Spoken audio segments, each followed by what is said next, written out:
我成日覺得咧，有關呢個衝急症室咧，講孕婦衝急症室咧，呢一個咁嘅 terms 咧，係引人好多遐想嘅。因為點解咧？你已經諗到一個帶住個肚衝係咩咧？梗係啪啪啪啪啪咁樣。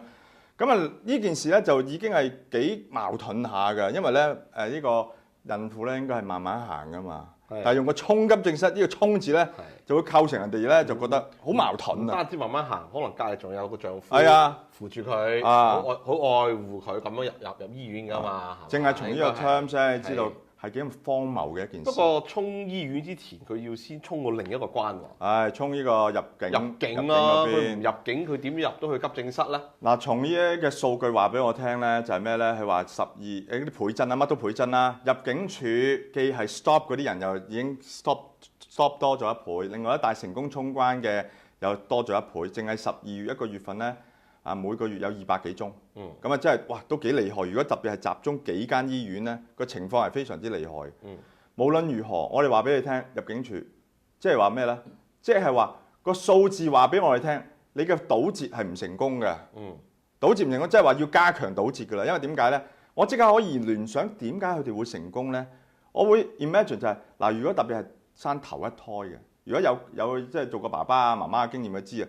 其實頭一胎咧個肚未必係好現嘅，唔會有籮咁大嘅。通常係第二胎、第三胎先會籮咁大。你見到嗰啲即係形象化大肚婆啊咁樣嚇，整住個背脊行啊咁啦，係啦，嗰啲頂住背脊好攰啊！個背脊係因為第二胎嘅時候咧，佢又係有已經即係第一胎唔會嘅，仲係行得好挺直嘅，可以即係仲可以好似常人咁行。你見到咩陳慧琳啊咩諸如此類，你話你有冇覺得佢陀個仔啊？好多都話唔覺嘅喎，已經幾個月都唔覺喎。事實上係咁嘅，第一胎咧好多時唔係好現嘅，特別如果佢嗰個所謂衝關嘅時候咧，係未必係去到生嘅時候，而係咩咧？佢可能入嚟咧去劏房住一頭2個月，而家係咩啊嘛？大家懷胎10月可能係6、7個月時候啦，因為而家咧已經越來越多新聞話俾我哋聽啦，美孚都有劏房啊，好多地方有劏房啊，啲劏房唔係淨係俾窮人住啊，原來仲係成為一啲嘅呢啲嘅孕婦咧隱居嘅一個地方嚟嘅。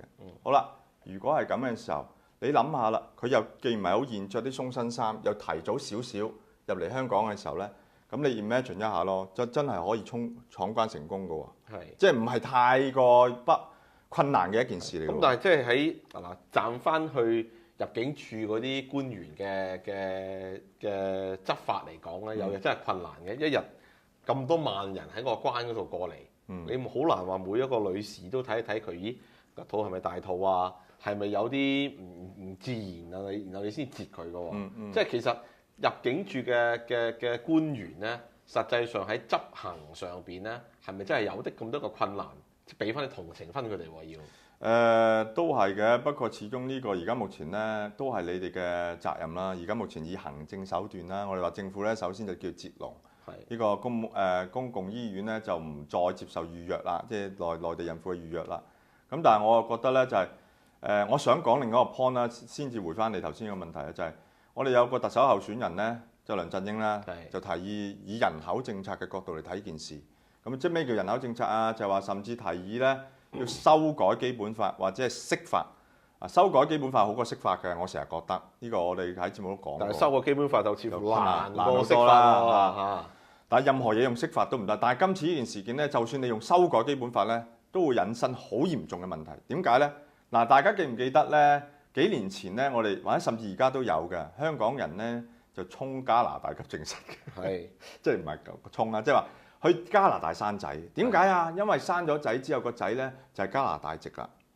香港人做緊同樣嘅嘢嘅喎，但係佢就仲困難啲，要上飛機啊！要上飛要飛，可能因為個航空公司會問你㗎嘛，咦個大肚喎，唔會喺機度生㗎，咁即係諸如此類嘅嘢啦。係啦，咁但係其實無論如何，即係話點解會有咁嘅情況咧？就係因為咧世界好多個國家咧都有實行一個咁嘅人口政策，就係點解咧？就係你嚟到我國家出生嘅，你就會成為我國家嘅人。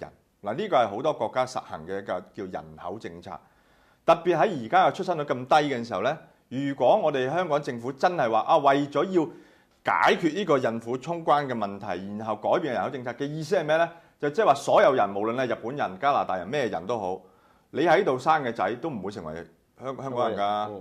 因為你嘅法例唔可以歧視㗎。如果你嘅法例話我淨係針對內地人嘅時候，你嘅法例一定俾人告到七彩。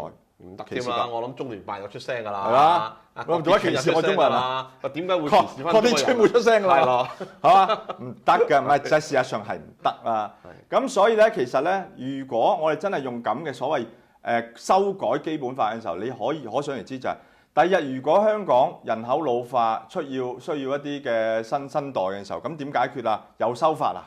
法例唔係咁修㗎嘛，所以我係同意咧要解決呢個所謂嘅孕婦衝關問題咧，點都要用行政手段，而不是修改基本法。咁所以咧，究竟點樣咧？就大家咧集思廣益啦。究竟仲有乜嘢可以做咧？又唔可以咧見死不救喎，千祈唔好講話冇理由去到醫院我就唔收你啊！唔收你啊！因為有啲喺醫院外生係啊，喺門口生咗出嚟就國際新聞啦，國際新聞啦，真係大件事啊！呢次係啦。咁我哋而家目前咧仲未諗到個萬全之策，但係只係想講就係話，千祈唔好叫做咩咧，因為要杜絕唔到嘅。呢個世界咧冇一個樣嘢叫可以杜絕某啲嘅問題發生嘅。據講好似曾蔭權最近上京述職啦。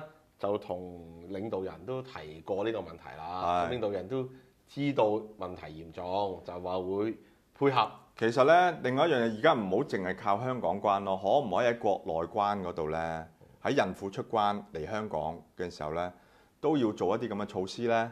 即係話咧，如果係孕婦嘅時候，唔俾佢出關咧？咦！即係第時如果個小朋友喺香港，即係能夠出到世咧，佢過三關喎要。係啊，過三。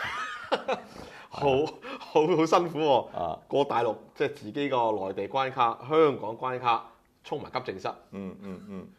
咁呢個就真係要睇下我哋中港，可能呢個係中港 issue 咧，就真係要中港兩地政府一齊咧，即係開呢個嘅衝腦會議啦，先至可以揾到一啲嘅可行辦法。